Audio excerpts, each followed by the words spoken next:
Magandang araw mga kasari. Shout out sa lahat ng mga subscribers ko, sa lahat ng mga viewers ko, at sa mga likers ko sa aking mga uploads video. Sa mga nanonood ng mga uploads video ko at hindi pa naka-subscribe sa channel ko, baka pwedeng pa-subscribe na rin.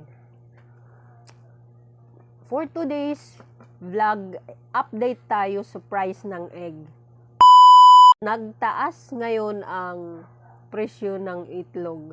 Kasi doon sa binibilhan ko, yung medium ay 190. Pagbalik ko ngayon, as of September 12, nagtaas na po. Yung medium na 190, ngayon 210 na po. Grabe, ang laki ng itinaas. Kaya ako, mag-i-increase na rin ako ngayon ng itlog. Sakto na sa akin yung ang isang tray may 30 pesos ako. Para naman pambawi-bawi sa pamasahe. Mahirap naman din kung magtataas tayo, magdadagdag tayo ng presyo ng masyadong mataas. Kaya hanggang 8, sakto na sa akin may 30 pesos, pambawi-bawi naman sa ano ko. Sa pagod ko, syempre, ang init-init papunta dun.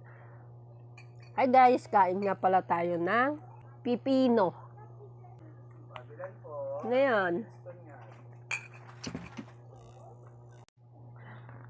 update lang po ito sa presyo ng egg. Sa inyo ba ganun din nagtaas na? Ay, nandito ako sa bilihan ng itlog. Grabe, nagtaas na naman ng itlog.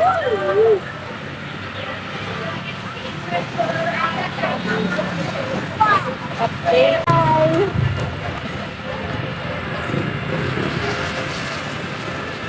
Ay, may tindirong maliit.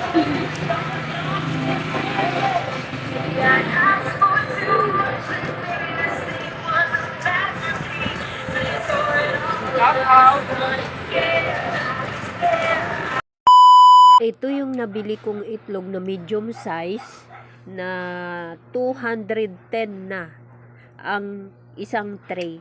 Dati 190 lang yan. Kaya dati ang binta ko dyan ay 7 pesos.